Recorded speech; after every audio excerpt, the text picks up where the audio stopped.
Assalamualaikum warahmatullahi wabarakatuh. Perkenalkan, nama saya Mihfal, NIM 106243 MK pengantar ilmu hukum, Fakultas Syariah Universitas Islam Negeri Sultan Toha Saifuddin, Jambi.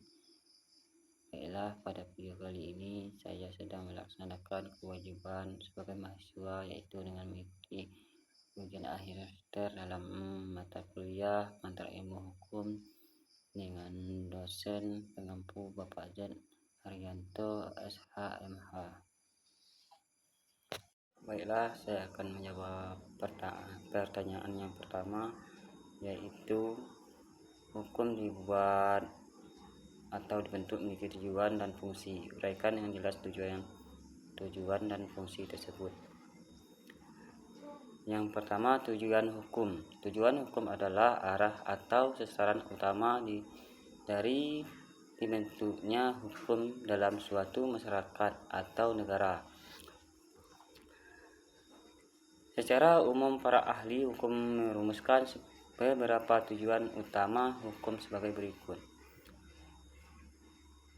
Menegakkan keadilan. Hukum dibuat untuk menciptakan keadilan bagi semua pihak tanpa pandang bulu. Mewujudkan keterbitan dan kepastian hukum. Hukum memberikan pedoman tentang apa yang boleh dan tidak boleh dilakukan, melindungi hak asasi manusia atau HAM. Hukum bertujuan untuk menjaga dan menjamin hak-hak besar setiap individu, mewujudkan kemanfaatan. Hukum tidak hanya adil, tetapi juga harus bermanfaat bagi masyarakat luas. Dan fungsi hukum adalah peran atau kegunaan praktis hukum dalam masyarakat, mengatur tingkah laku masyarakat. Hukum menjadi pedoman perilaku dalam berinteraksi antar individu maupun dengan negara. Menyelesaikan konflik. Ketika terjadi perselisihan, hukum memberikan mekanisme penyelesaian, misalnya melalui pengadilan atau alternatif penyelesaian sengketa. Memberikan sanksi. Hukum memiliki fungsi represif, yaitu menjatuhkan sanksi terhadap pelanggaran hukum, baik pidana maupun perdata. Sebagai alat rekayasa sosial atau social engineering, hukum dapat digunakan untuk mengubah dan membentuk pola perilaku masyarakat, seperti hukum yang mendorong kesetaraan gender atau pelestarian lingkungan, melindungi dan menjamin hak dan kewajiban. Hukum menjamin bahwa setiap orang mendapatkan haknya dan juga menjalankan kewajiban secara adil. Soal yang kedua, yaitu jelaskan tentang definisi sumber hukum dan uraikan sumber hukum undang-undang dan sumber kebiasaan. Sumber hukum adalah segala sesuatu yang menimbulkan atau menjadi dasar berlakunya suatu hukum. Dalam pengertian lain, sumber hukum merupakan asal atau dasar dari mana suatu aturan memperoleh kekuatan, mengikat, dan legitimasi.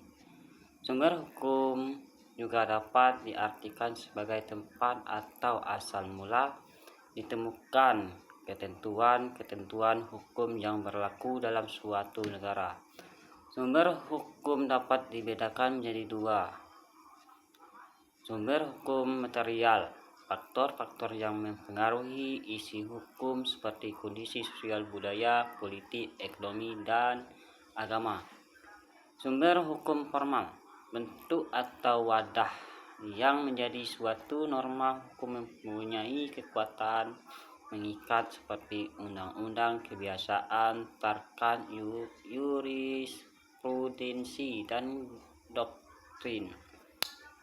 Sumber hukum undang-undang adalah peraturan tertulis yang dibuat dan disahkan oleh lembaga berwenang seperti DPR dan Presiden di Indonesia yang memiliki kekuatan mengikat secara hukum. Ciri-cirinya sumber hukum undang-undang. Yang pertama, dibuat oleh lembaga resmi negara, memiliki bentuk tertulis dan sistematis, berlaku umum dan mengikat, ada sanksi jika dilanggar. Contohnya, Undang-Undang Dasar Negara Republik Indonesia tahun 1945, Undang-Undang, Peraturan Pemerintahan, Peraturan Presiden, Peraturan Daerah. Sumber hukum kebiasaan adalah aturan-aturan hukum yang terbentuk dari kebiasaan masyarakat secara terus-menerus, dianggap mengikat serta berlaku sebagai hukum.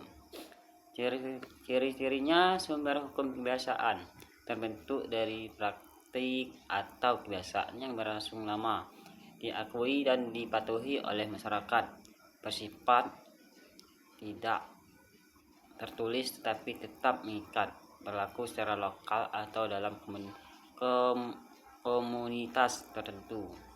Contoh hukum di masyarakat Dayak Minangkabau atau Bali. Kebiasaan dalam dunia perdagangan, misalnya dalam hukum dagang internasional atau domestik. Baiklah, kita akan ke soal yang selanjutnya. Baiklah, jadi saya akan menjawab soal yang ketiga, jelaskan tentang persamaan antara kaidah hukum dengan kaidah lainnya serta perbedaan antara kaidah hukum dengan kaidah sosial lainnya. Jawabannya, persamaan kaidah hukum dengan kaidah sosial lainnya. 1. Mengatur tingkah laku. Semua kaidah hukum agama, kesusilaan, kesopanan bertujuan untuk mengatur perilaku manusia dalam kehidupan bermasyarakat. Yang kedua, bertujuan mewujudkan ketertiban dan keadilan. Kaidah ini ingin menciptakan keteraturan sosial agar kehidupan masyarakat menjadi harmonis dan tertib. Yang ketiga, bersifat normatif. Artinya semua kaidah memberikan pedoman atau norma tentang apa yang seharusnya dilakukan dan tidak dilakukan oleh individu dalam masyarakat. Yang keempat, mengandung sanksi. Setiap pelanggaran terhadap kaidah akan menerima sanksi meskipun bentuk dan kekuatan berbeda-beda. Ya, perbedaannya kaidah hukum dan kaidah sosial. Aspek kaidah hukum. Sumber, sifat, bentuk, sanksi. Sumbernya dibuat oleh lembaga resmi negara, pemerintahan, DPR. Sifat, objektif dan memaksa. Bentuk, tertulis, formal dan sistematis. Sanksi, tegas, nyata, dapat dipaksakan oleh negara, atau misalnya penjara, denda. Lembaga penegak ada lembaga penegak, polisi, jaksa, pengadilan. Tujuannya menjamin keadilan dan ketertiban hukum di masyarakat. Kaidah sosial lainnya, agama, kesusilaan, kesopanan. Sumbernya berasal dari agama, masyarakat, budaya, atau hati nurani pribadi. Sifat, subjektif dan lebih bersifat moral atau spiritual. Bentuk, umumnya tidak tertulis. Sanksi, sifat moral atau sosial, dalam kurung dosa, rasa malu, dijauhi masyarakat. Lembaga penegak, tidak ada lembaga khusus bersifat personal atau sosial. Tujuan menjaga moral, etika, dan hubungan sosial individu. Contoh perbandingan. Kaidah hukum Mencuri dikenai hukum pidana menjaga karena melanggar hukum negara. Kaidah agama, mencuri dianggap dosa dan harus dipertanggungjawabkan secara spiritual. Kaidah kesusilaan, mencuri dianggap tidak bermoral dan bertentangan dengan hati nurani. Kaidah kesopanan, mencuri dianggap tidak sopan dan bisa membuat pelaku dikucilkan dari lingkungan. Kaidah hukum dan kaidah sosial lainnya memiliki kesamaan dan fungsi sosial, yaitu mengatur perilaku dan menjaga ketertiban. Namun kaidah hukum memiliki kekuatan mengikat secara formal karena didukung oleh negara dan lembaga penegak hukum, sedangkan kaidah sosial lainnya lebih bersifat moral, spiritual, atau budaya tanpa kekuatan pemaksaan formal. Baiklah, saya akan menjawab soal yang keempat. Jelaskan definisi hak dan macam-macam hak. Jawabannya, hak adalah segala sesuatu yang secara moral atau hukum jadi milik seseorang dan dapat diterima atau dinikmati. Apa saja macam-macam hak? Hak dapat dibagi menjadi beberapa macam, tergantung pada sudut pandangnya.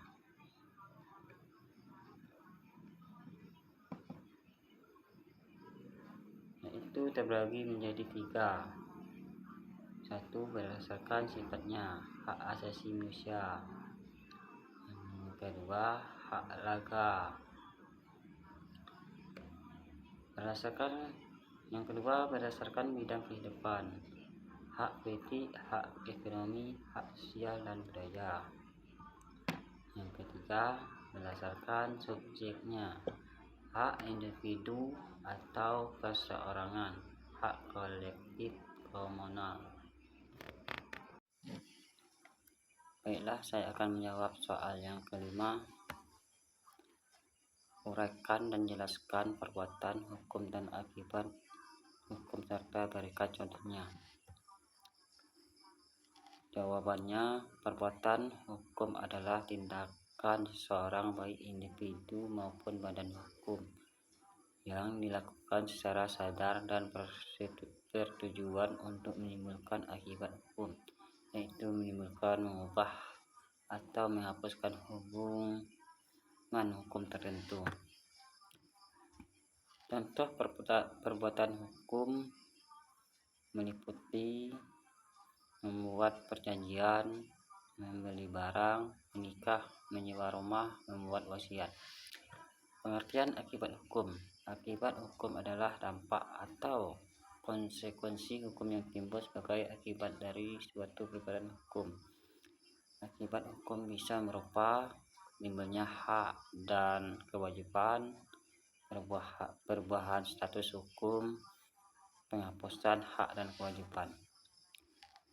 Ciri-cirinya, perbuatan hukum dilakukan oleh subjek hukum, individu atau badan hukum, dilakukan secara sadar dan disengaja, diakui oleh hukum, menimbulkan akibat hukum.